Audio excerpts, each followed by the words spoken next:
Oh,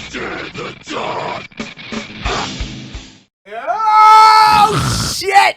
What the fuck is up, everyone, and welcome back to Dark Reflections. Tonight. I mean, really, like... Do we need an introduction? If we need an introduction, you've been under a rock for the past your entire 47 years. You don't listen to music. What the fuck? Yeah. We're talking Power Up by AC/DC. And of course, like, I'm not going to sit here and give you a bio of AC/DC, but what I will do is give you an update because they have been a band since 1973. Okay. And where does that put them with like Rolling Stones and like Sabbath? Because I was thinking about that. Well, earlier. so, I know Sabbath is very early 60s. Yeah. I believe. Hold on, this is a good question, actually. Let's dive in. 1968, so late 60s. Okay. They were formed in 1968, Sabbath, and Rolling Stones, 1962. Damn. Formed in 1962. So quite a bit after both of them, honestly. But at the same time, this is an era prior to internet, and the Sabbath and Stones were in England, and AC/DC was in fucking Australia. Yeah. Halfway across the fucking world. So the British invasion. Yes. However, Power Up is AC/DC's. Right? Right? Know your shit. Power Up was released on November 13th, 2020. It is AC/DC's 16th studio album. And it features the return of vocalist Brian Johnson, because there was a minute there where he did leave the band due to hearing problems. He couldn't hear. He went deaf because AC/DC is the loudest fucking band ever. And I say that from experience of seeing them, unbelievably loud. Next to probably Motorhead. Yeah, like up there. It's seriously just ruthlessly loud. Like there's bands that are loud, and then there's bands that like make a statement out of it. Yeah, and AC/DC is one of them, without hesitation. Yeah. Also marks the reintroduction of Back in Black drummer Phil Rudd and bassist Cliff Williams. Now, just an update on their history. A founding member, Malcolm Young, did pass away, I believe, sometime in the last 5 years. I can't remember exactly when. Yeah. But it was, I don't know. I'm not. It's somewhat like 2017, 18. I think. I feel like it's been a few years. Yeah. It's not important, really, but. Yeah, it says here, this is also the band's first album since the death of co-founder and rhythm guitarist Malcolm Young in 2017. Okay. And it serves as a tribute to him, according to his brother Angus, much like Back in Black served as a tribute to Bon. Okay? But as a result, Stevie Young, Malcolm's nephew, was the rhythm guitarist and backing vocals on this album. Oh, yeah. And many of the riffs that were used on this album were written by Malcolm. Angus has said, see, that's the thing about this. Like, AC/DC hasn't released an album. The last album they released was Rock or Bust in 2014. So it's been 6 years since AC/DC has released an album. And I mean, I'm not even talking about COVID. I'm talking about the world of entertainment. The world has changed since 2014. 2014 is basically when podcasts sparked and took off. So now they're coming back into it 6 years later with a brand new album, which, for the record, was recorded and finished. It was finished by January 2020. So this motherfucker's been finished for almost a year before, probably more. Yeah. Probably more. And the world has changed. And now all of a sudden, we get as an unbelievably diehard hardcore AC/DC fan that I am, to finally get to hear Angus Young and Brian Johnson and Phil Rudd and all these guys on fucking podcasts. Mm-hmm. And to be able to finally hear them have these conversations. Shout out to Dean Del Rey and the Let There Be Talk podcast, one of the greatest podcasts going today.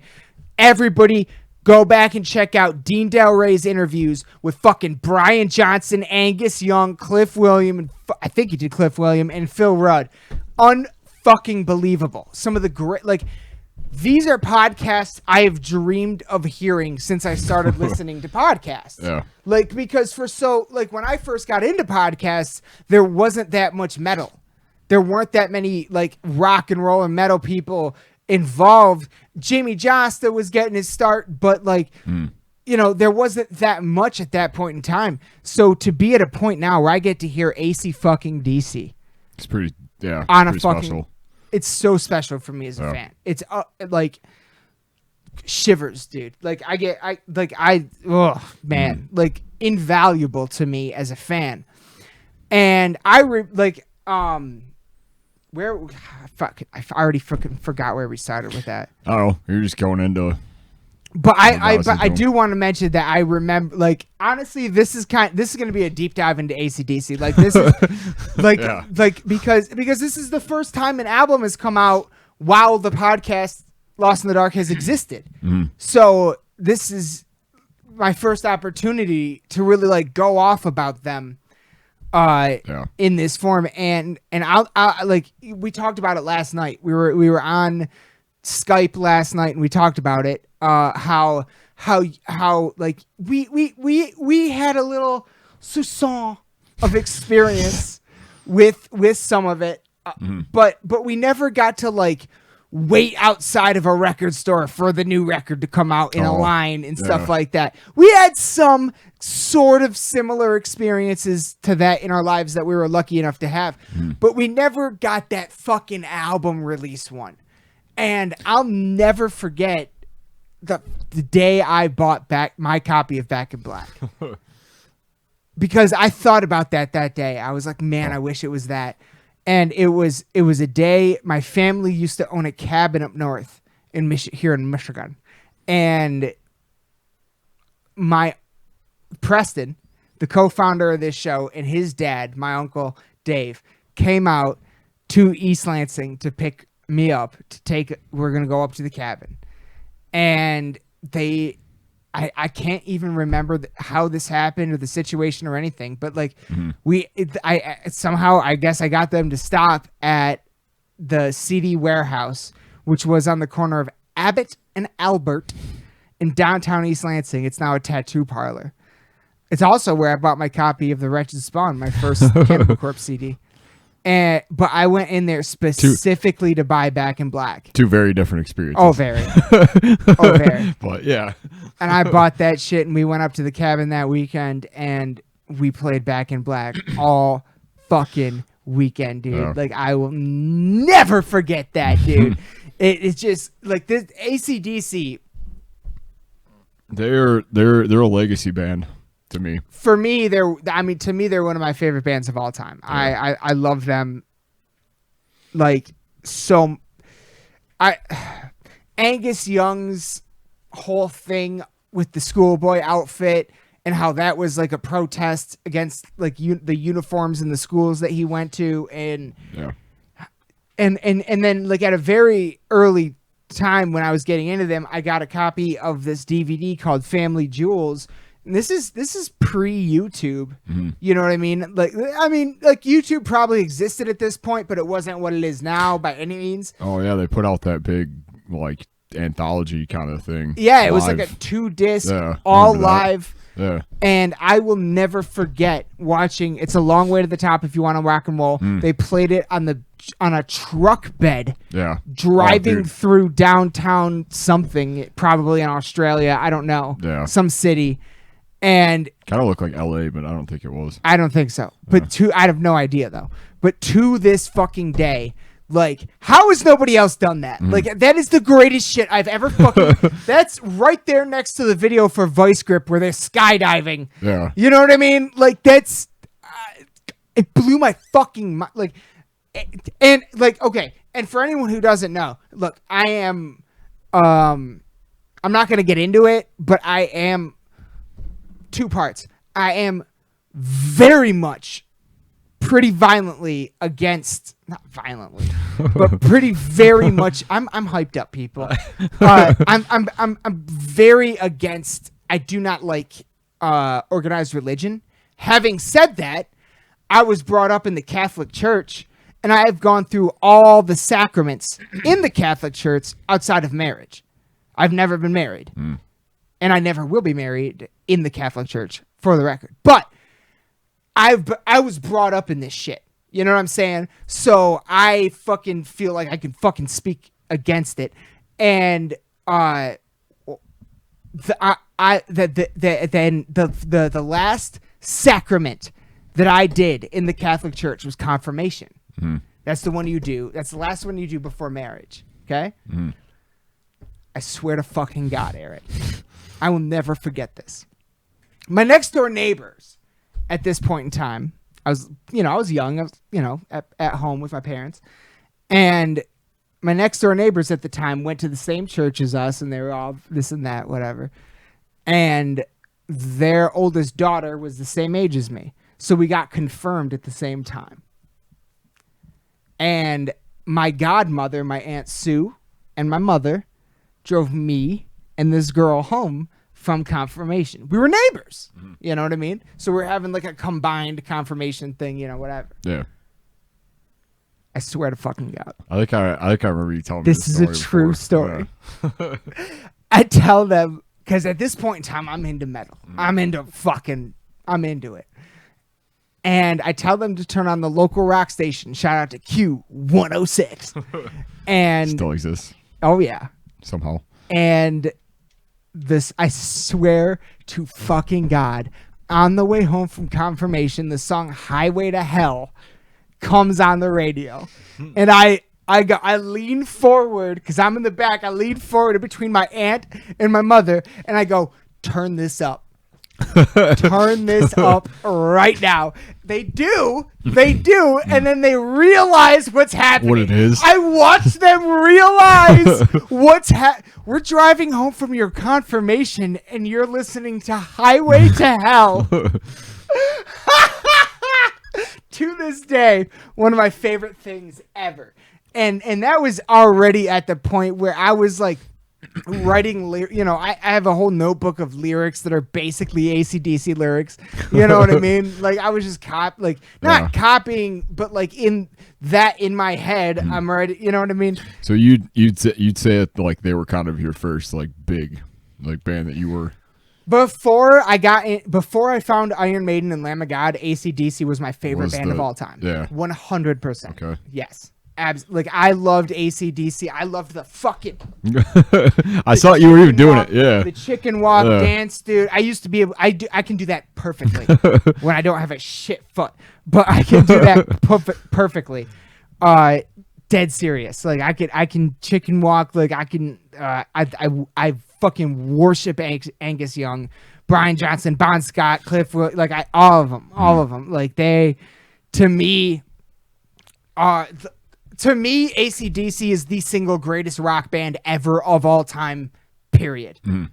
Like, who is better at hard rock than AC fucking DC? Well, it's like, it's everybody's kind of, like, I guess even for me, it was at a young age, because, like, before kind of before, like, you are like, old enough to kind of like figure out your own kind of tastes and stuff. Like, you're kind of like absorbing things around you. And to me, like, every time it was on the radio, it was like either like pop stuff. Like I'm a '90s kid, so like me too. So yeah, so like it was either like pop music or like classic rock around the house. And there was like I remember when I was really little. I don't even remember what it was, but like I remember like my mom had that the live album that they put out with If You Want Blood. No, it was just it was like '92, I think. Was it?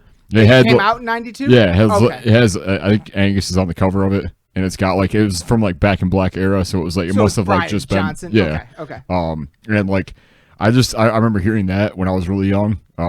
And just being like blown away by like the guitar sound of it, and just the way like how it sounded so massive to me.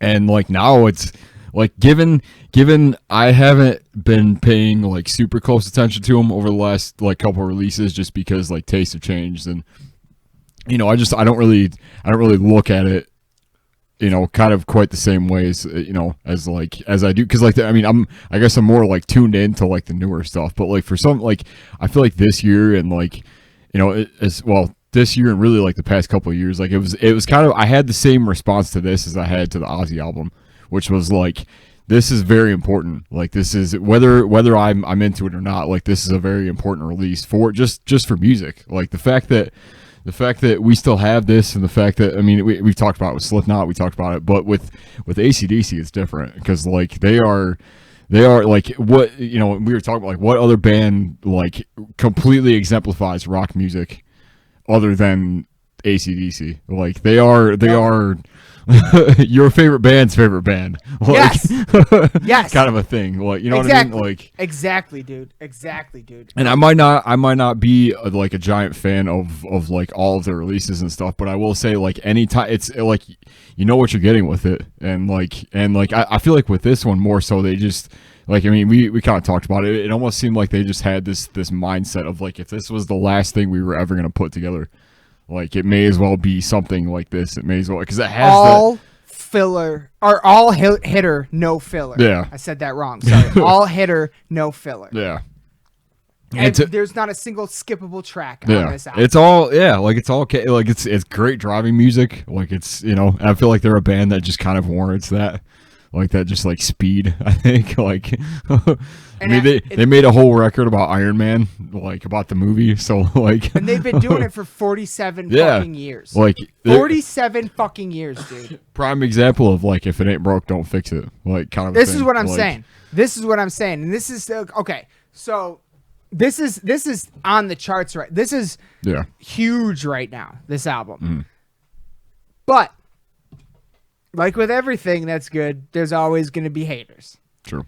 And a lot of the haters, you know, they what do they say? They say, "Oh, it sounds the same as this or that."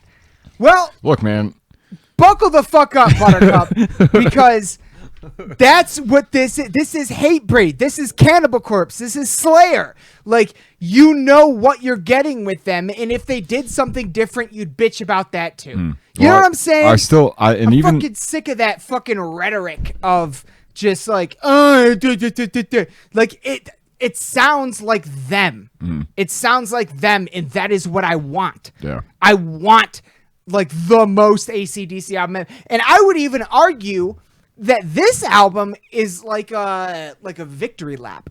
In a way, I was gonna say something kind of similar to that. Like that's what this feels like. A lot of the songs are like very like kind of callbacks to like the history of it. It's almost like they just kind of and from every era. Best of It's like a best of album that's all new tracks. There's shit that reminds me. There's tons of shit that reminds me of Back in Black. There's shit that reminds me of even like Bon Scott era stuff.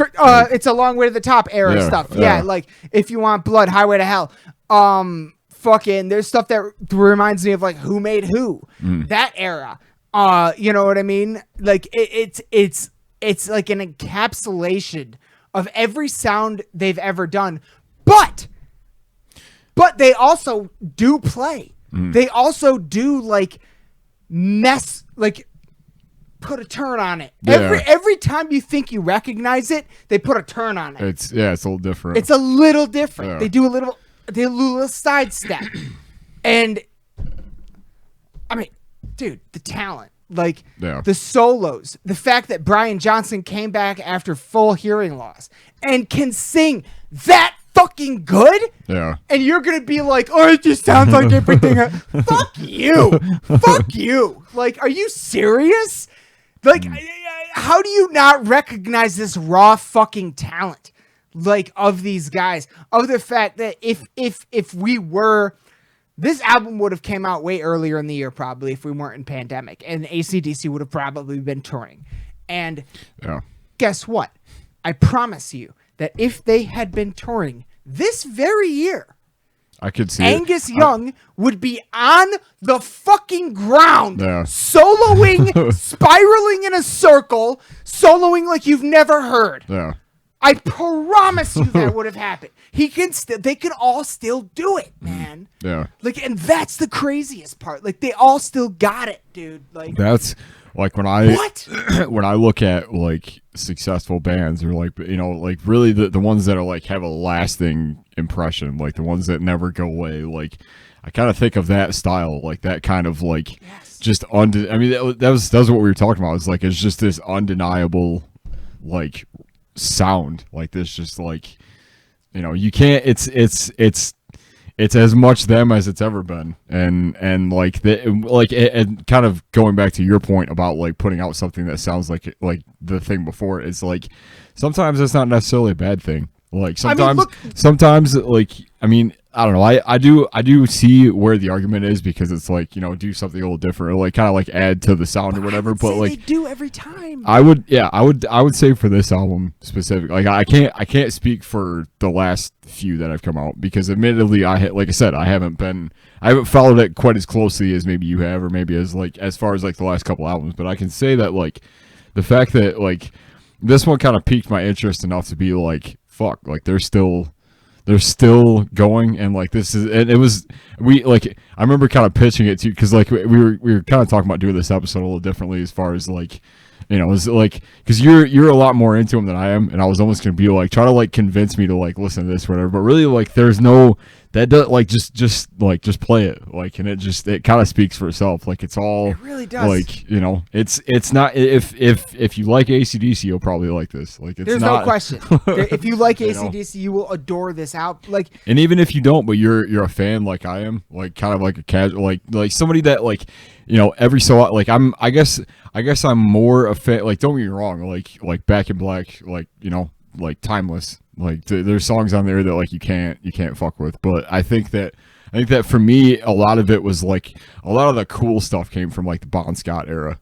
And I feel like I'll always have like that side of me that's always like for those about, like, well, no, that was it's a long way to the top. Yeah. That was, I get to me too. I do but, too. Dude, that song, like anytime it comes on, I gotta listen to it. Like, dude, it just, because it I don't know, talking about like the road, like road life, and like what it's like being in a band, and like, you know, it's, I don't know, just telling the truth. Like, you know, it's the greatest song of all time in that context. Yeah. Of that, about like that topic. Yeah. Like, and they're still writing songs like that. They're still like, they've stuck to that, and like I really feel like the longevity of it, and the fact that like it's just, it's like tried and tested. Like, just they, you know, they're still doing. It's like, and the reason I brought up Rolling Stones is like it's really like those two bands that are kind of like the last of the old guard, kind of like the last as far as like big like rock. Gigantic, like traditional rock and roll band. It's not metal, but it's rock. Yeah, but there's so much metal in it. Yeah, and that's like AC/DC was one of my biggest bridge bands into metal. Yeah. Because to me, it was like the whole like Angus Young schoolboy outfit being a protest thing. That was so metal to me. Yeah. At the same time, I was discovering metal, like and like. It like predates punk almost. Yeah, like, kinda. Yeah, it's it does kinda. And it is very punk. That's another thing. It is very punk. It is very hardcore. It is very like all these things in aesthetic. Yeah. You know what I mean? Like it's, but for them to come out with something this good. It's like what I really appreciate about it is it's just a fun sounding album. Like it's every song. Like, we just listened to half the album before we started this, and every single song we started, it was immediately, or just something that's like, oh yeah, like that's cool. Immediately we go something you could just kind of. Oh, immediately, every single song from top to bottom, dude. Yeah. And to do that with a sound like this late in the game, in the year 2020, and to keep it like kind of like fresh sounding without it sounding like too... and it's a #1 album. Yeah, there are songs on this that are in regular rotation. It's instant classics. Yeah, I think instant classics. I think when it first came out and you were listening to it, you said something to the effect of like, it's the first album, or it's one of the few that I can think of that like any song on this could be like a radio single. Any like you could put this on the radio, and that's exactly how it is to me. Like that's every single like one. you could put like any of them, Like and it would just it would translate. Shit. After 6 years, 1, 2, 3, 4, 5. After 6 years, AC/DC just dropped 12 radio singles. Pretty much. In a row. Like, name me another band that can do that. Like, It's just so fucking amazing to me how good this is. Like, something I didn't really expect to like, because I am actually like I feel like I'm gonna revisit this one quite a bit. Like just because it's just a, like I said, it's just a fun sounding album, and like so I don't mean that in any like kind of like no, like, it's when you mean it by like just rock. Yeah, like something you could just put on and just like drive out, to. Yeah, bro. or just like like let's just rock the fuck out. Yeah. Like, throw on the fucking Power Up album. Like, yeah. Holy shit, man. Like this seriously like and it almost it kind of like, cause I guess, well, for me, I'm more curious as to like, and I guess it's more of a question that you could answer, is like, how does it stand up to the ones that have come out like since this? Because like if like, would you say necessarily that you had this strong of a response to, what was it, Black Ice was the last one?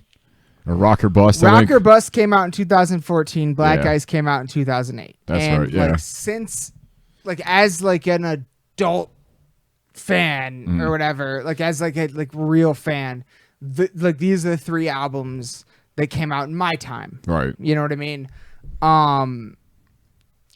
And this Like, for me, this one soars above.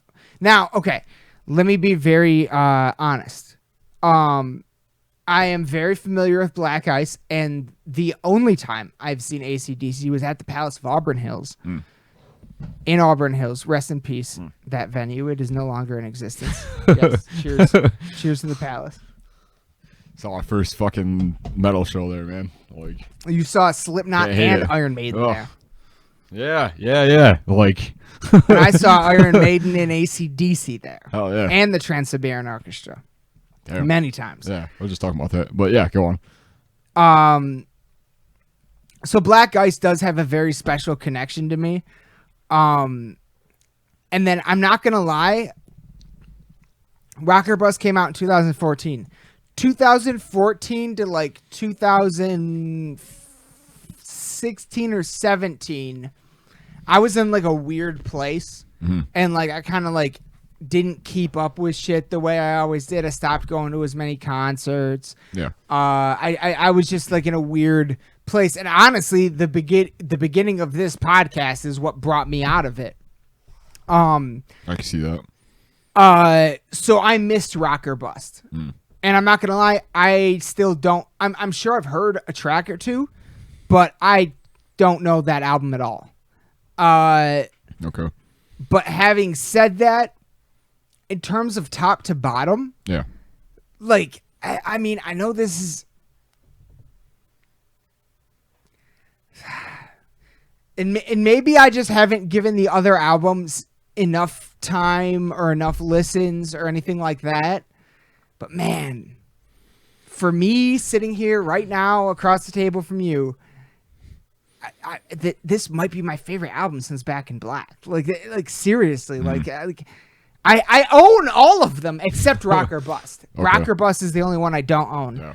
I own all of them. I've heard all of them, but I've never but also I've never had a podcast before to like really dissect it. Yeah. You know what I'm saying? Kind of started to listen to music a little differently Exactly. when we started. But this one really grabbed me in a certain kind of way that none of the other ones ever did. And maybe it was because I was at a different place mentally in my life. You know what?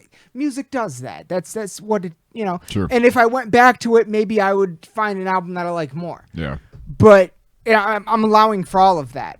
But sitting here right now, with the caveat of maybe not having it heard, you know, maybe outside of For Those About to Rock, because that's a great album. The one I believe that's after Back in Black. But that was about to rock fire. They put out an album called that, and then they also had a song that was called that too. I mean, they do that. Back in Black. They did Highway to Hell. Yeah, I know. Like I didn't. For like all their albums. Was it on like a separate album though? No. Or was it the same? No, it was the same. It was on that album. It was like a greatest hits album. No, that's weird. it was just I don't know why you'd put a title single. I don't know why you'd put For Those About to Rock on Back in Black and then release a record. No. For Those About to Rock was on For Those About to Rock. It wasn't on Back in Black. What? Okay. For Those About to Rock was on For Those About to Rock. The album after Back in Black. Okay. Yeah. I guess I thought that was on Back in Black. Nope. Okay. Nope. Well, that is not calling on me Back ignorant in Black. then. Yeah, that's not on Back in Black. That's how much of a fan I am. I guess. Like, I mean, hey. I always because like I think always about the people we're talking to right now. Nobody out there right now that we're talking to is probably as big of a fan of AC/DC as I am. So shit, I'm not even. But the right, fact that that's what I'm like saying. that's why and like that's why it's all good. That was really kind of why. Like I mean, we were even talking about doing this episode, and I was like, man, like they like they're just such a timeless band. Like and So- I've definitely like. I'll say that because of like obviously like just my tastes have changed pretty dramatically since I got into them and stuff like and that's kind of why I haven't really been paying attention because for like kind of like you like for a while I was really into like really heavy shit like I was really into like just one particular thing and I wasn't necessarily like so much like like open to like because I guess I kind of figured like AC/DC like it's just gonna be the same thing like same kind of like maybe that's kind of where like the ignorant like the kind of like it's kind of why like it took me a minute to like actually get into this one because like on some levels and that is kind of something I wanted to kind of touch on it is very much the same like style it is the same like but it in like I won't say that takes away from anything but I'll just say that like from a I guess more so from a personal standpoint like I for a while I really like I was really into super heavy stuff and like I still am to a point but like I feel like I'm coming around to kind of recognizing the fact that like there's just things and there's like bands and there's sounds and there's just certain records and certain songs that are just undeniable and there's just things that it's music history. It's kind of what I was saying. Like I made a joke about it earlier, but like seriously, like it's it's the fact that like they're still a band. They're still like in the like we. I mean, I don't know how many with this lineup. Yeah, that's this is as much the original lineup as we are probably ever gonna see as you can get to. Yeah. So literally, yeah. like. And this is the other part of it for me is it does like AC/DC will always have that sentimentality. Sure. This was a band that like again Preston and I, co-founder of the podcast, when we went up to our cabin, there was like a garage and it was like a workshop. Yeah. Like met with all the metal and all the little drawers of shit and screws and this and that. And we used to go in there, and this was back in the day of battle bots. We used to make our own battle bots. Oh, yeah. And we also put together our own, like, stringless, like, the guitar-looking things, and we would do whole air shows. We would put on our headphones, synchronize, play, and then play the whole fucking album just in the air from top to bottom. I swear to fucking God. In the breezeway. It was our stage. And dude, I used to do that with and that was kind of like it was really one of the first like with sorry not to interrupt you. No.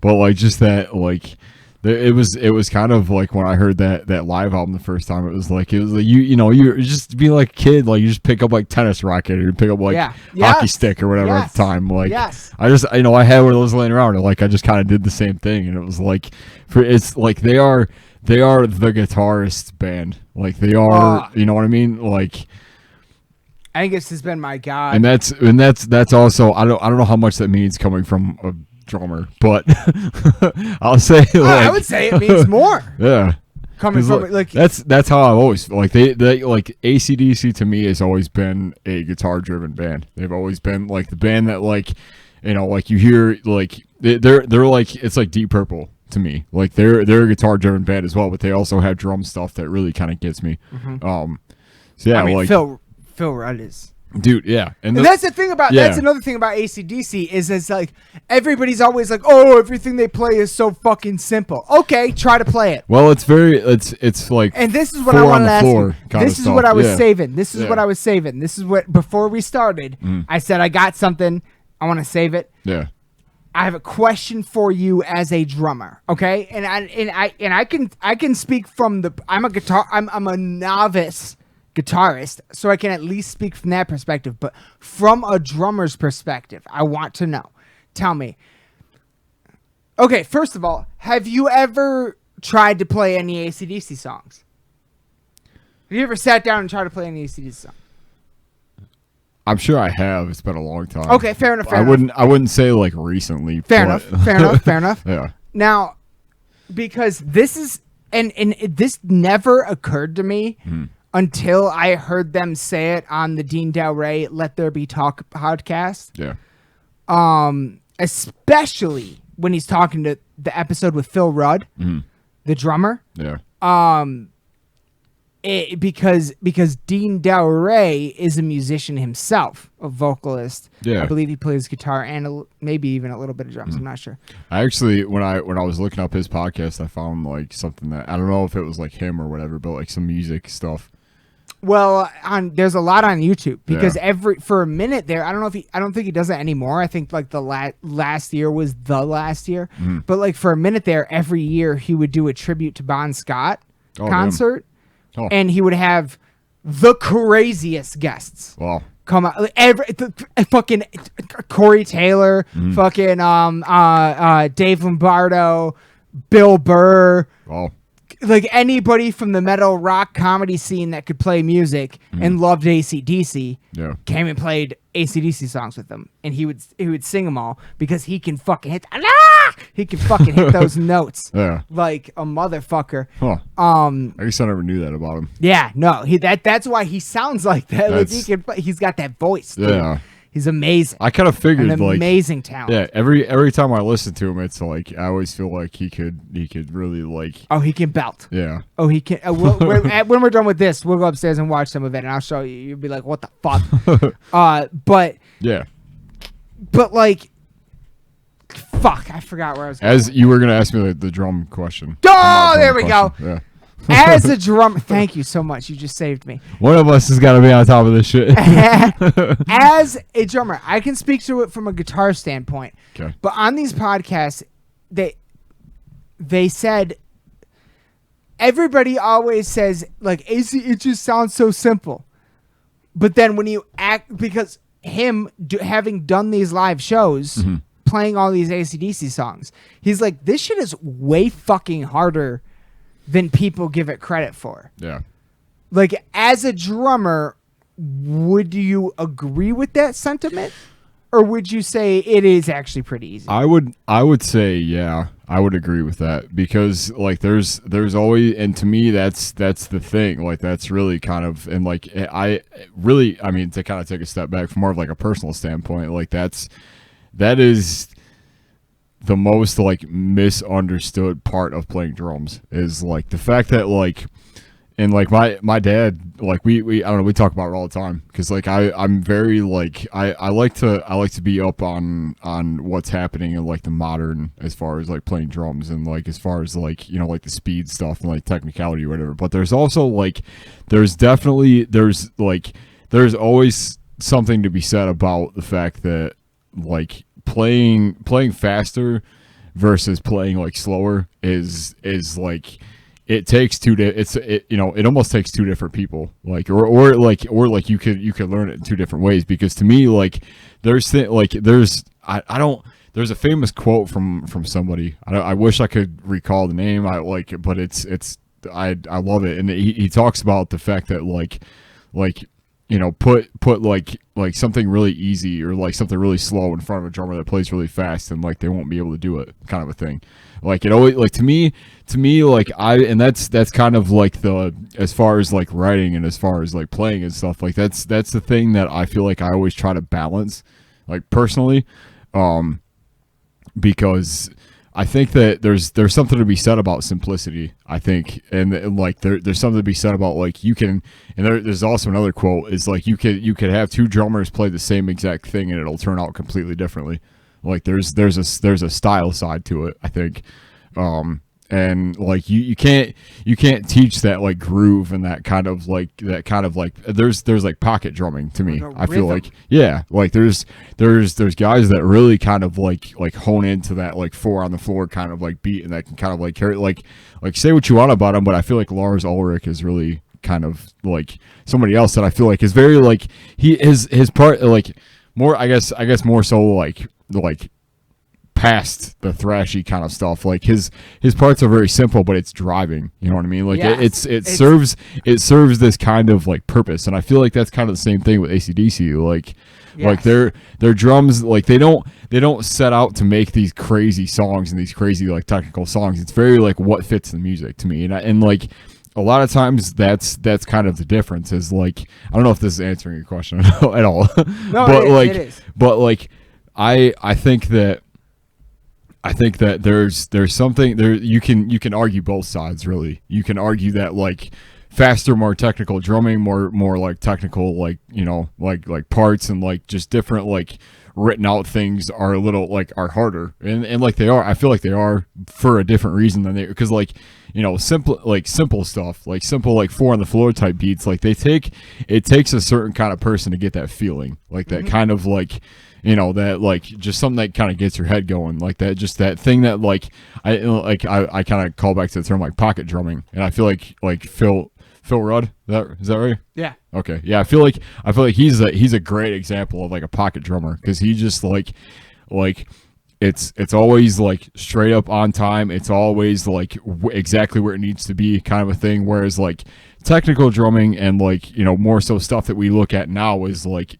super impressive, like is a whole different conversation of like, you know, it's I don't know. I think there's arguments on both sides, but I would definitely agree that like you really need to kind of tap into something to be able to hit that like simplistic side of things, and to be able to kind of carry that the same way as you would like technical stuff. It's a different to carry it with emotion, right? And with like feel it, like, and that's, you know, that was what I was saying as far as like the, you know, the like both drummer, like you could have two drummers play the same thing and it won't sound the same. Like there's just there's something about it, like the feeling and like the way that like it's all I it's actually something that I've kind of like struggled with, and not so much struggled with, but just been kind of like intrigued with as far as like playing drums, like how you know, like there's that side of like, you know, like blast beats and like really fast stuff that like, oh, it's like, oh, that's not musical. But then there's the other thing that's like, it's like super slow, like kind of like, you know, just like groove kind of stuff, and it's like, I don't know, like there's something to be said about both sides. But I think that to be able to play easier, or to play like slower stuff and to really kind of feel it, takes a little bit more maybe than just like, you know, playing like faster stuff for the intention of like fitting the song, I guess. Right. I don't know if that makes any sense. I don't know if that answers your no, it does. Question anyway. It kind of does. Yeah, it definitely kind of does. Like there's like, my point is there's really something to be said about both sides. Like, and I think that like there's, because like I see the same way that I'm inspired by, and really it's like, to me, it kind of comes down to personal. Like, to me, like the same way I'm inspired by something like this is the same way I'm inspired by, like, I don't know, like Alex Rudinger or somebody that like plays like super technical stuff. It's all very like, you know, it's all about like feeling. It's all about like what they do with the music and stuff. And and like there's like I man, like it's the fact that like in I guess like Alan Cassidy's another example of that. Like as far as like dudes that can play really fast stuff and have that kind of like control with it, and have it kind of look like nothing, and have it like there's a real like it's the same conversation with like, you know, people like Phil Rudd and people with like, you know, that really kind of like hit this style and that sound. Like there's something about the fact that like how they play it is so like, you know, like just like driving, and like I don't know. I think you can achieve both in the same way. It's like they're so brilliant that they make it seem simple. Yeah. Like when I see somebody play like 250 or like three, like when I saw Archspire, for example, like when we played Archspire, like that was the first time I'd ever seen him. I'd heard him on record, but the fact that they were able to play that fast, that cleanly, and that like proficiently is insane. And it's the same kind of thing as far as hearing something like this is like it's slower, but it has a feel to it. Like it has a real like purpose to it, and it just like I think there's, like I said, there's just I think there's arguments on both sides. I think it's equally as hard to play fast as it is to play slow. Okay. I guess is. And this is why, like, I don't know if you've heard it yet, but I want so badly for you to hear the Phil Rudd Let There Be Talk podcast, because what Dean Del Rey, his opinion on Phil Rudd in relation to AC/DC is that Phil Rudd is the secret sauce. He's the Susan. He's the fucking. He's that secret thing that's sprinkled in there. Yeah. That just ultimately brings it all home. And I don't disagree with him. Yeah. I mean, like, I guess if we're talking drums, like that is. There's that old saying of like you're only as good as your drummer. Like you're only as like, and that's the heartbeat of the band. Like that's you know what I mean. And like the fact that like it's kind of I guess it's kind of the same way. Like I kind of view like Vinnie Paul, rest in peace. Like I kind of view his style the same way as far as like talking about like dudes that did like. It was because like a lot of his stuff wasn't very crazy. It was pretty simplistic, but like it was the feeling behind it. It was how he was able to kind of match it with the music that made the sense with it. And that's one of the things that Dean Del Rey kept like alluding back to on the podcast was like, yeah, all this stuff sounds simple, but try to play it like they do. Right. Yeah. Good luck. There's always that. Yeah. There's always that like. It's so simple to play like a 4 on the floor type beat, but it's like you got to give it feeling. Like you got to, right. It's not hard to go dun dun dun dun dun. Like that's not hard on guitar, but to actually make it sound like AC/DC is extremely difficult. Right. Like you know what I mean? Like it is. And on top, another thing you've been alluding to, the longevity. Oh yeah. Like you keep saying like we keep going to like these other bands and stuff. Everybody's saying, oh, this sounds the same as that. It'll get better, Daddy. Like all that shit. And right. But at the same time, Hatebreed, Slayer, AC/DC, fucking fuck. Give me another one. I don't know. I really we were like. Talking about another one earlier. I really fuck. Kind of Black Dahlia. Yeah, kind of Black Dahlia. Definitely in that same vein. It wasn't like I would even argue. Cannibal. Like, that was it. Yeah, that was the one I'm going. Like I would like if you want to say, oh, all this sounds the same. Okay, they've been going longer than your favorite band. Yeah. You know what I'm saying? Mm-hmm. They have there's a fucking reason. Yeah. They have coined a sound. They have a signature sound that their fans adore. Yeah. It was and I actually kind of remember like there was a point where like I saw somebody comment about something. It was about Lamb of God first of all, but like it's like it's them and I don't know who else I was thinking of, but like kind of the same thing. Like they're at a point where they've released so many albums and they've changed so many points in time where like I feel like people are like, yeah, like Lamb of God put out a new record. It kind of sounds like the last one or whatever. Like to me it sounds nothing like the last right one. And like I think that there's always something to be said about the fact that like you can have a band put out a record that's been out for for a band that's been around as long as, let's say, I guess to keep it topical, AC/DC, like for them to put out a record that sounds as driving as the thing that made them big, like the really, and like they were I think it's more like keeping that that energy and that same kind of without having to kind of sacrifice the fact that like we're just trying to make another one. You know what I mean? Here's the argument. Okay, fine. You want to say it sounds the same? Who else does it sound like? I mean, yeah. Like there's, you know what I'm saying? It's them. Yeah. This is their sound. Yeah. They have a sound. Right. It's a signature thing. Mm-hmm. You really want to hear them do something different? Yeah. And I mean, I would even argue they do play. Like we said earlier, they do take some side steps, some left turns on this album that change it up, that make it feel really fresh. Yeah. That make it feel really good and new. I think that that's a real testament for bands that have been around as long as they have. Like it's how do they like, how can you make, because like there's, you know, like I guess like in I won't name any examples just because I don't have any off the top of my head, but like there's bands that have like come back after a certain point in time and just put out something that was just kind of like lackluster. It was kind of like trying to like rebuild that thing that made them like, you know, as big as they were, like, you know, whatever. But like there's another case of it where it's just like let's just kind of like, you know, we while we still can.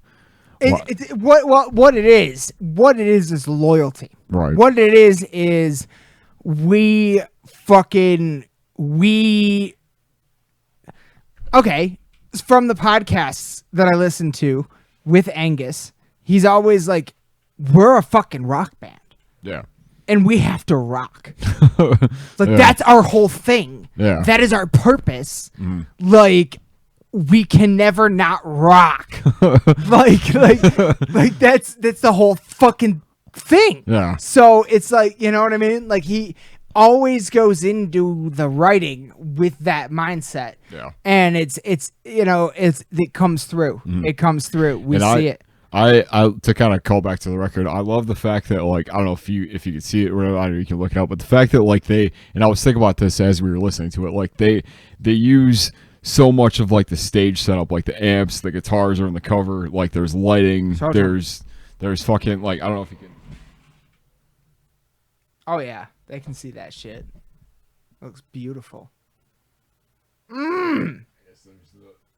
Sex on a page. You know, like what is more rock and roll than having guitars and amps on the cover? Nothing. Like there's, you know, like basically nothing. Like, yeah, like they've always stuck to that, and like whether or not I paid attention to them, yeah.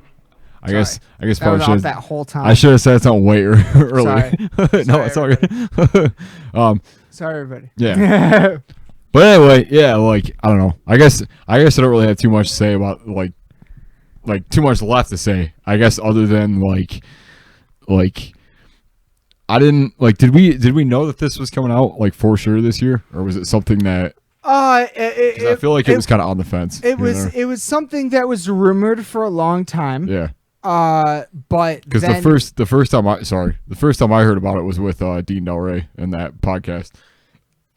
Which when one? He was talking about it. The first one with Angus and Malcolm. Yeah. You heard that? Yeah. Or wait, no, I'm sorry, Angus and Brian. Well, you listened to that one? I didn't. Well, yeah. I feel like I at least started. Because in the start of that one, he tells the story. Yeah. Of being like, Columbia called me or emailed me back in January or February. Yeah. They were like, come in, listen to the album. Do you want to eat? Like, dude, and as a podcaster, right? I'm like, wait, that's a thing? That's a thing that could possibly happen one day? I see. Like, what I see is like somebody bringing him in from like a black limo, like, bringing him down the steps into this like white room with this table sitting right here with this like phone. Be like, so you want to hear this? Like, and like they had like his favorite drink, so like he knew they listened to the podcast and shit. I was like, oh god, give me just a second. Oh god. All right, Aaron's taking a break, but I was like, oh fucking god, like. That is if that's a possibility for a fucking podcast, I I didn't even know that was on the table. I didn't even know that was in the realm of this world. Like, for a record company to just somehow, like, just by just by sitting here talking and knowing how much of a fucking fan you are, how much this band means to you, for them to come to you and be like, all right, they got a new album. Let's listen to it. You want to interview them? Like, what the fuck? What? Like, I can't. It's hard to wrap my mind around that. It's actually. Here's the reason why. It's hard to wrap my mind around that because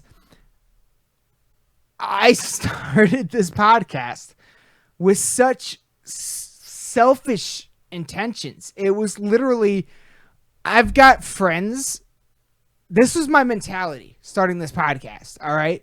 It was, I've got friends that I have amazing conversations with that I never want to forget, and I want them recorded.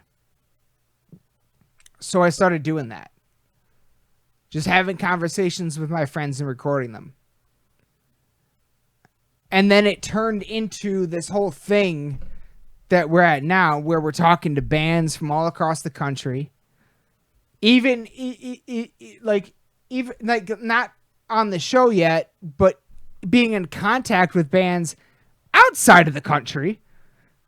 And them actually wanting to talk to us and like shoot the shit and you know, like, so the idea that this fucking thing that we started could actually turn into one day like, hey, Lamb of God, or hey, Iron Maiden, or hey, Black Dahlia Murder, they got a new album coming. You want to come in and listen to it? You want them on your podcast, you know, before anybody else, and this and that? Like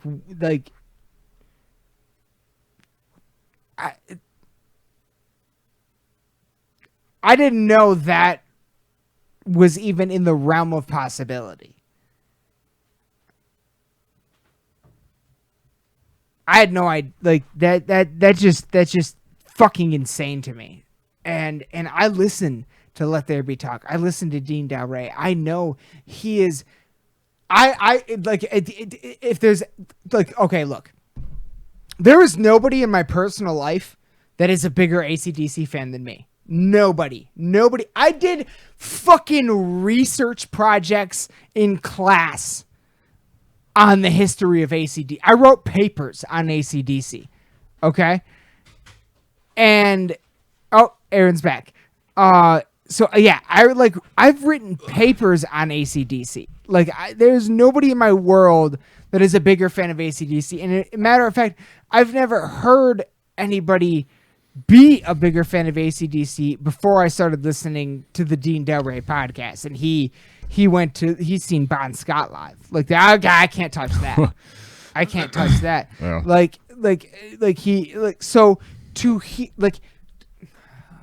To be connected with him as a fan, like, I understand this fandom, and for you to be this big of a fan, mm-hmm. and for me to be able to understand it, and for me to be able to recognize what it means for him to have them on his show, like, yeah, it's moving. Mm-hmm. It's actually moving to me and inspiring. Yeah, you know, like, it's like, I didn't even know that was in the realm of possibilities for podcasters. Yeah, I didn't know that was. That literally says that is exemplary proof of you never know who is listening. We might only get 30 views of video, mm-hmm. but one of those 30 views might be somebody at a record company.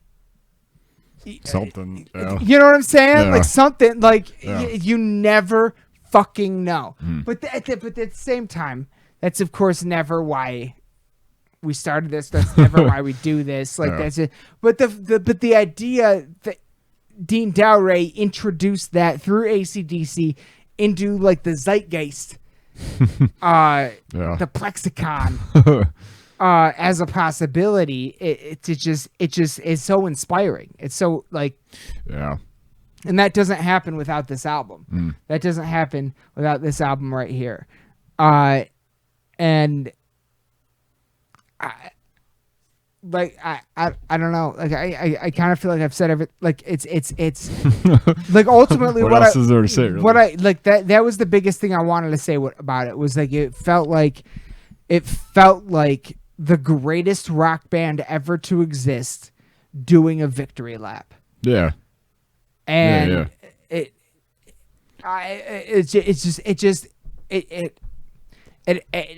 to me, it hasn't felt like this since Back in Black. All killer, no filler. Mm-hmm. All killer, no filler. Like it was just top to bottom. There's not a single skippable song. And yeah, you're goddamn fucking right. It sounds like AC/DC. Yeah.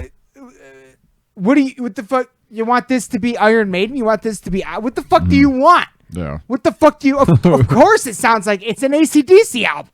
Like, you know what I mean? Like, this is what I don't get about these fucking...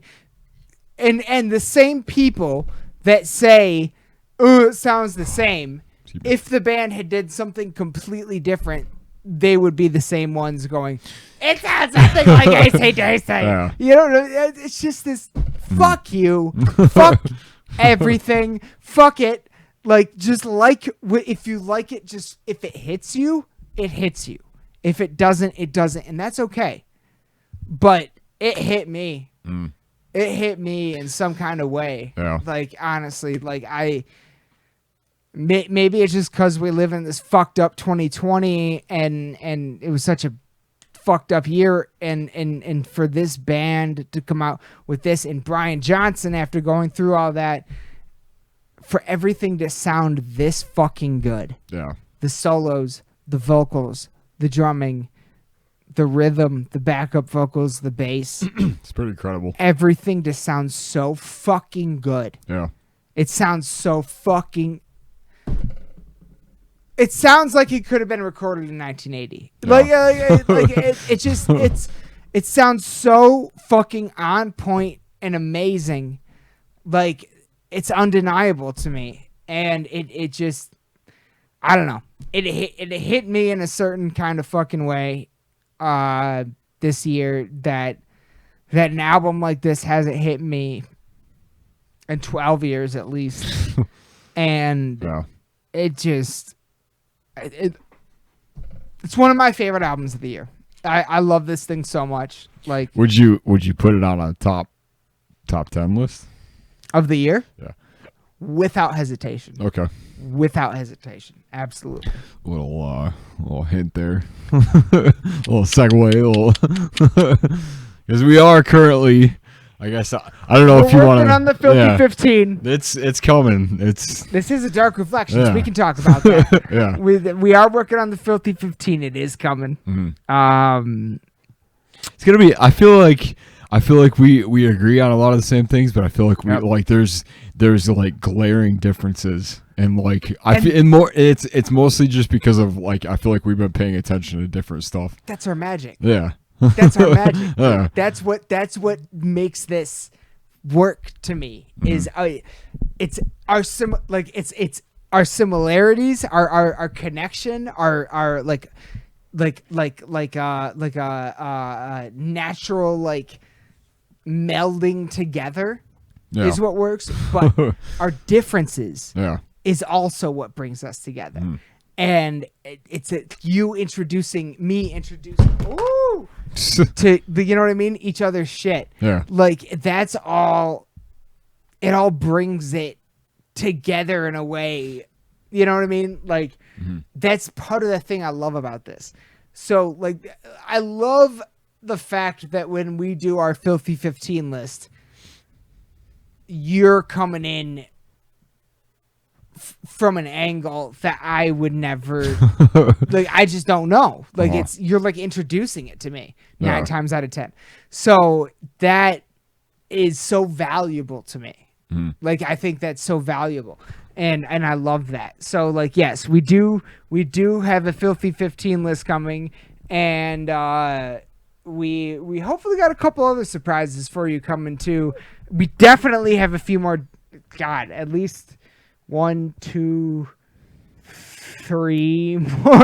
at least three more Dark Reflections Yeah. coming Hitting before heavy with we got. that. Yeah, we got at least three more Dark Reflections, and at least one, but hopefully two more very special guests coming in before the end of the year, as well as our big special Christmas. Maybe we'll roll into the Christmas special, Filthy 15 albums of the year episode.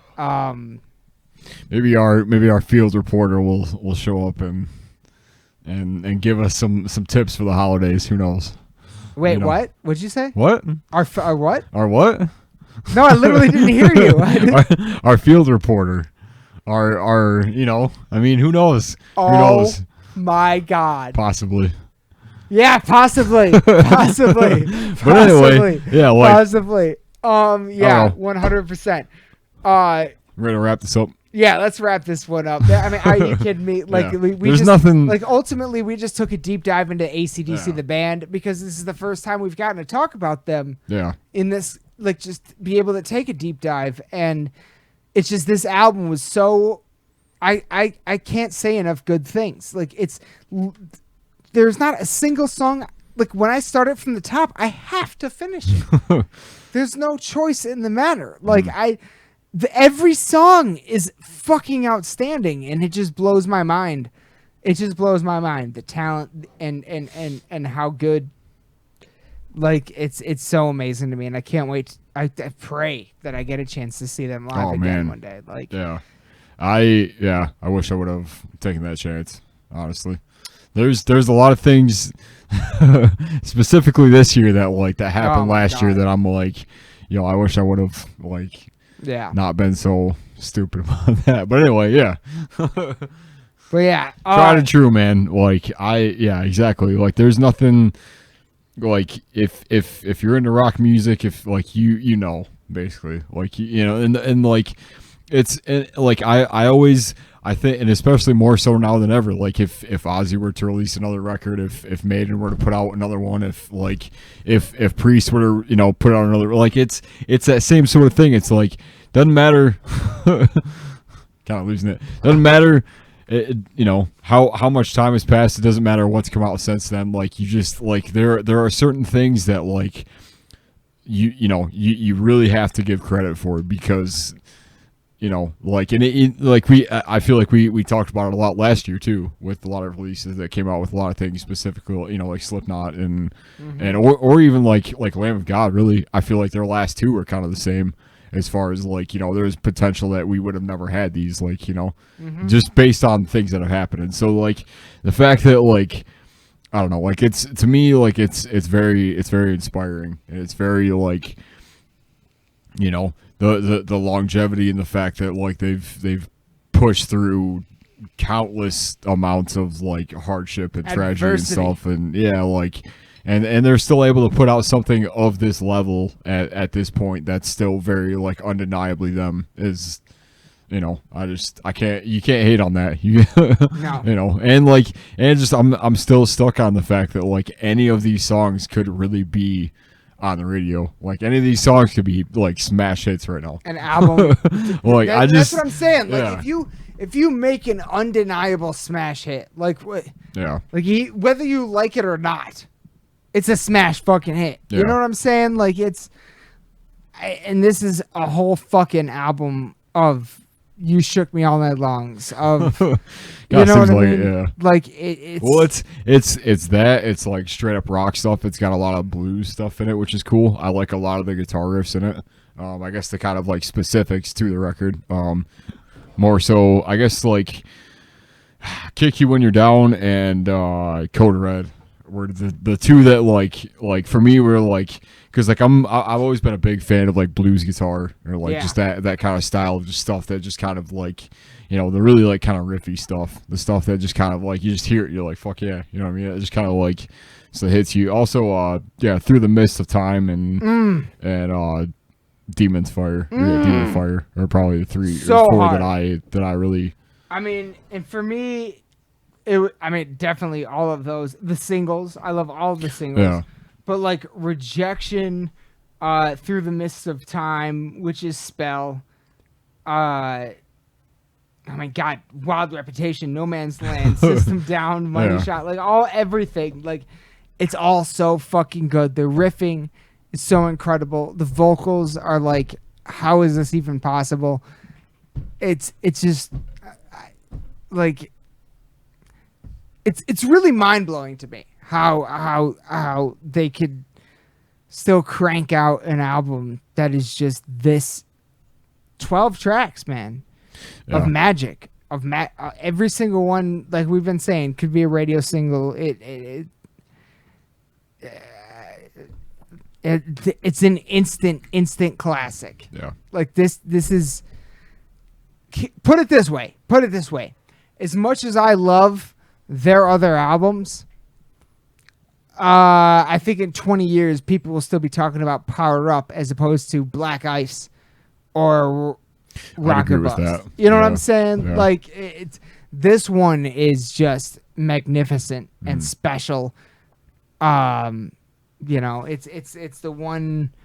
You know, it's in reflection. It's a dark reflection of Back in Black. You know, because Back in Black was as the result of the loss of Bon Scott, and then this is a reflection of the loss of Malcolm Young.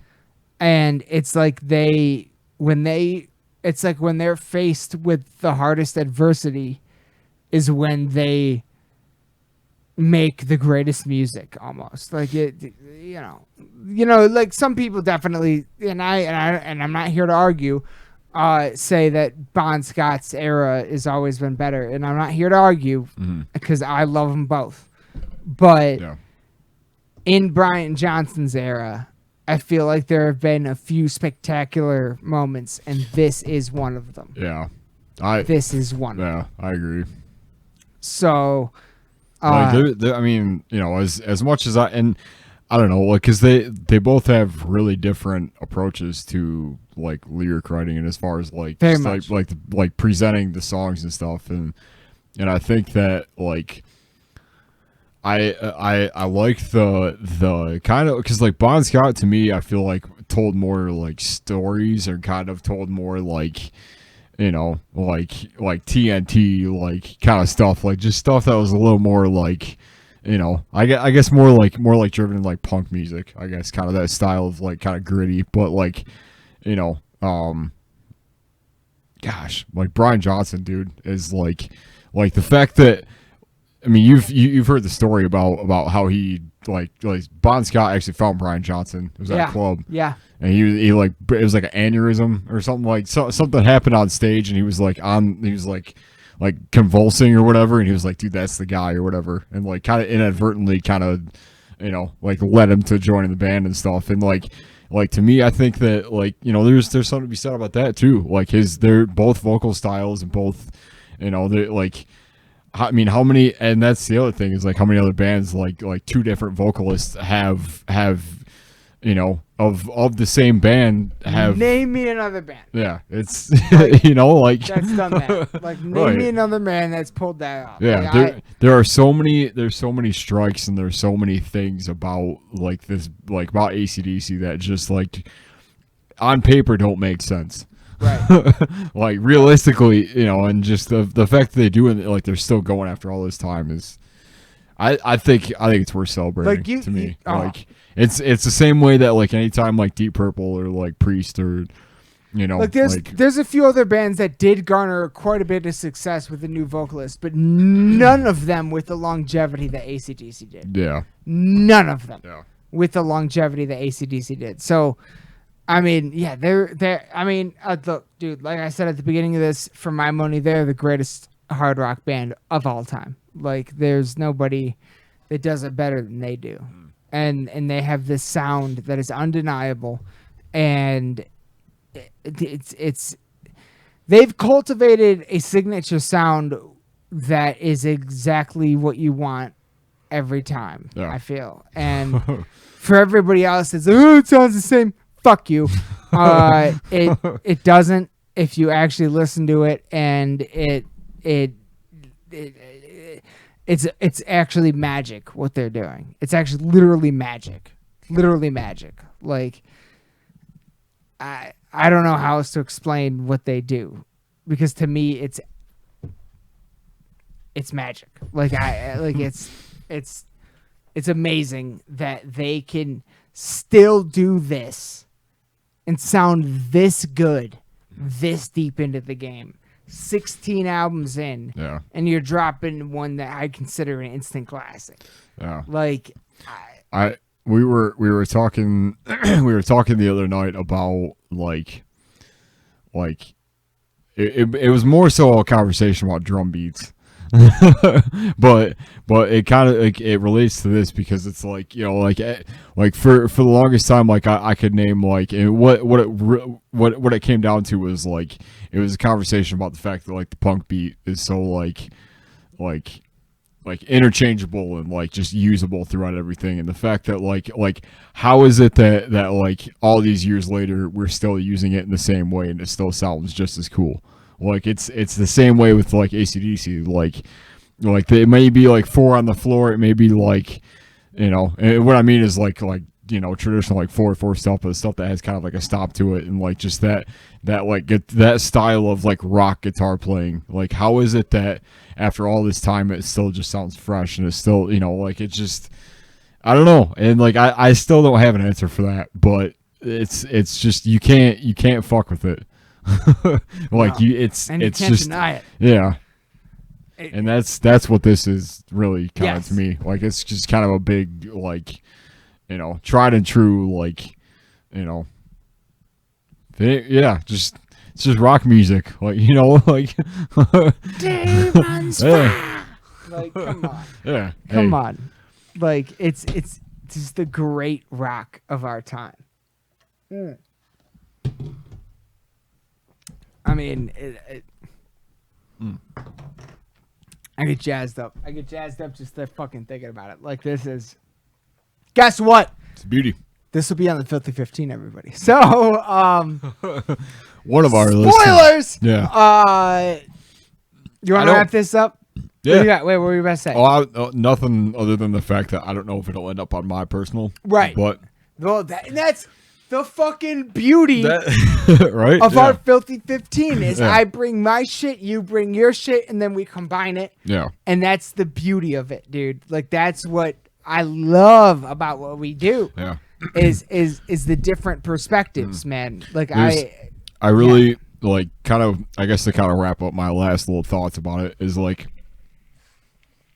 going into it, I didn't think I'd be into this record. I'm gonna be honest. Like there was just, it was like I already kind of know what to expect. Like kind of, you know, kind of the same thing that we were like bashing a little bit. But like, I don't know. Like there's, like you can always kind of say that same thing about like Dahlia, for example, or like, you know, other or bands Cannibal, that are like or Slayer, or yeah, you know, like there's Hatebreed. There's styles and there's just things that have just become like just a part of what I know to be like music, what I know to be like what I enjoy about heavy music, and like when I hear something like it's this, like I feel like, you know, with this band still kind of doing that and like kind of keeping that sound or whatever, like keeping it going, the fact that like after all this time, like I feel like it brings about like, you know, bands like Clutch, for example, like who I was listening to earlier, like they just the influence, like there's riffs on this that remind me of stuff that's off of like, you know, like Blast Tyrant or like just anything that like, you know, just like the influence, you can't undercut the influence for it, and really like that's, I don't know, like there's so much to be said about that. I think. And that is huge. That is huge. Like the influence factor is, yeah. But yeah, who hasn't AC/DC influence in reality? Yeah, like let's. It's. You know. I mean, they are like they're. It's to me. I mean, we talked about Rolling Stones earlier, and to be fair, I don't listen to Rolling Stones. Neither do I. But I know that I got a red door and I want to paint it black. Yeah. But yeah, like, and I'm mostly speaking just on longevity when we talk about that, as far as like, you know, bands that have been around forever that are still kind of doing their same, like just keeping their thing, and like to me, like who, like that's success to me. Like who wouldn't want a career like that? You know, that's the longevity. Yeah. Exactly. Like every band that we're sitting here talking about, where people are like, "Oh, this album sounds the same as last." These bands have lasted longer than any of your favorite bands. Yeah. Like and there's a fucking reason. Yeah. And there's a fucking reason because they keep putting out hitters. Yeah. Like they keep putting out monsters, and we fucking love them. And they have a specific sound, and now they've developed that specific sound. And if anybody else sounds like that, you're gonna be like, "It sounds like that." You know what I'm saying? Well, this sounds like Hatebreed or AC/DC or Slayer, Cannibal. You know what I mean? Like these bands have proven the test of time. Yeah. You know, sometimes and there are some of our favorite fucking bands of all time. It's to the point where like I'll hear a riff and I'll be like, oh dude, that's like straight like Lamb of God, or that's like, you know, like there's, I guess, like, and that's kind of why the newest Bleed From Within record, not to get too far off of what was happening, but like that, like there's riffs on that remind me of like Lamb of God, like that. Just there's things that like you just search for that kind of sound, like you just, you know, like whether it's nostalgic or not, like you just have that thing that you just kind of like, that's the sound. Like that's, you know, like to me, Lamb of God is a specific sound. To me, AC/DC has a specific sound. Like, you know, I know what I'm getting into when I listen to this. Right. And so I don't know. Yeah. That's what it is. And that's what it is. Yeah. I know what I'm getting into, and that's not always a bad thing. It's not a bad thing at all. Yeah. Especially if it's like what you're like, you know what I mean? Like, I know I can go here. Yeah. And just rock the fuck out. Yeah. Like, you know what I mean? How is that a bad thing ever? Like, I don't. They didn't get experimental enough. Well, if they did, you get pissed at that. That's the thing that drives me the most crazy. Yeah. Like, stop. It's so fickle. Stop. Yeah. Stop being fickle. Stop pigeonholing bands and shit. Like, just enjoy it because it's cool. Enjoy it if you enjoy it. If you don't, that's fine. Yeah. Enjoy something else. Like, just feel it for what it is. Just let it stand on its own and just feel. Just let go and just feel. I'm drunk. So that's probably why I'm saying a lot of this. Well, we've been at it for about an hour. Let go and just feel. Yeah. Like, just be. And AC/DC, to me, for my money, will always be one of my greatest influences and one of the greatest bands of all time. And I cannot believe sitting here right now in the year 2020 that they released an album that I love this much. That's just constant. Like, if there's no fucking way I'd start a song on this album and don't listen to the rest of the album. Like, it's one of those for me. It's really kind of been the year for that. That's all right, dude. Like, don't even get me started. Like that. It's been so many albums this year that are like that, especially later in the year. Yeah. And we will be doing a Dark Reflections on another one of them very soon. Hatebreed. But yeah, it's the same kind of thing. Like, it blows my mind. And yeah, all right. Like, I got nothing else to say that I can think of right now. So let's wrap this one up, everybody. I'm sure you already have, but check out fucking AC/DC Power Up. There it is, right there. Get a hard copy. Like, look, check this out. Check this. I didn't even show you. Check this out. Aaron showed you the inside, but look at the booklet. It's like a it's a little road case. Yeah, I thought that was sick. Caution tape and shit. Like, it's fucking dope. It says for Mal on the back of it. This one's for Mal. I never even noticed that, dude. You never noticed that? Oh, are you fucking... You never noticed that? I feel like we talked about that before. No, I never noticed that, dude. Like, that is fucking... Oh, my God. That makes my heart pump. Like, that's fucking beautiful. Yeah. And then the inside is pretty much just like it's just rock, man. Like, it's fucking rock. What else is there? Like, this one's from Mal. Yeah. And it's all over the place on that record too. So yeah. I fucking love him. So we hope, as always, that you enjoyed this album as much as we did. I didn't think that I'd be like as open our eyes down to talking about AC/DC record in 2020. I mean, we actually originally talked about me just doing this one solo. Yeah, I remember that. Yeah. So the fact that you're even like here talking about it at all and like into it at all, I'm like, it's music. Wow, this is awesome. It's music history, man. Yeah. It really is. Yeah, this is rock and roll history. Fuck, man, like, you know, not to keep it too much longer, but like, you know, just it's an example of the fact that, like, you know, the last few years we've lost a lot of giants, and even this year we lost a lot of giants, and the fact that, like, you know, it's a reason to celebrate what's still able to happen while it's still able to happen, you know, and that's what this embodies to me. So that's kind of, you know, that's why I was like, fuck yeah, like, let's, you know, and like they're a band that to me, like, without it, I don't feel like I would be into like the sound of like a rock guitar or like the sound of like, you know, that kind of like, there's just things that like you just get into because of it, and that's, you know, I don't know, like, it's just there's always something to be said about it. So it's a victory lap. It's a celebration. I wouldn't say I'm like a diehard fan or nothing, but I will say that, like, I definitely respect and I understand the fact that, like, this is a big deal. But would you say it's pure fucking rock and roll? Oh, dude, goddamn 100%. right. Yeah, it's pure fucking rock and roll in 2020. There's no other band that put amps and guitars on their cover at its finest, and then hit like, #1 on the charts. Yeah, like fucking A, dude. You know. Like, name me. Give me a break. One. Yeah. Like, it's high tide raises all ships, hey. And they are in the metal. To me, they've always been in the metal family. Yeah. So you know what? Cheers to AC/DC. Oh. Wait, do you not? I don't want me refill. Come on, just a little sippy poo. There we go. Drink your poo. Drink your poo. Hey. Cheers to AC/DC, everyone. Power up, motherfucker. Power up, motherfucker. And that's it for this episode of Dark Reflections. I mean, goddamn. We just hope you guys enjoyed this mini album. episode.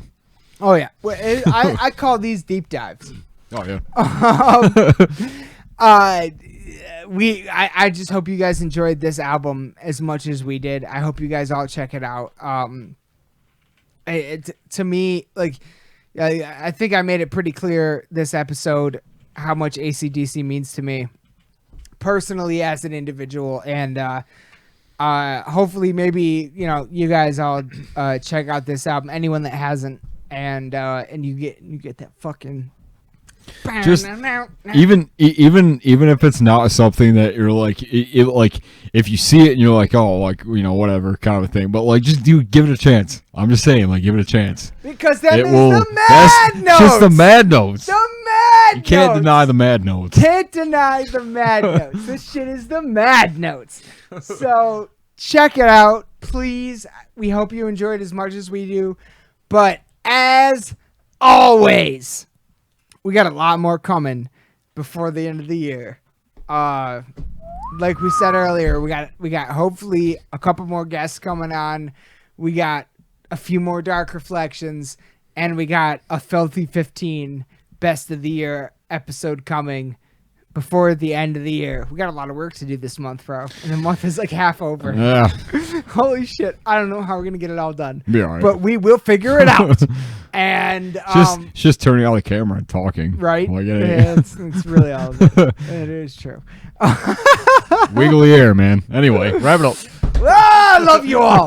I fucking love everybody that's watching this right now. Thank you so much. And I genuinely hope you enjoyed this episode and the album as much as we did. But until next time, we got a lot more coming as always. But until next time, my friends, beautiful people, Crypt crew, everybody, CC, fucking raise your fucking horns and bang your fucking heads. We love you all to death. Good night.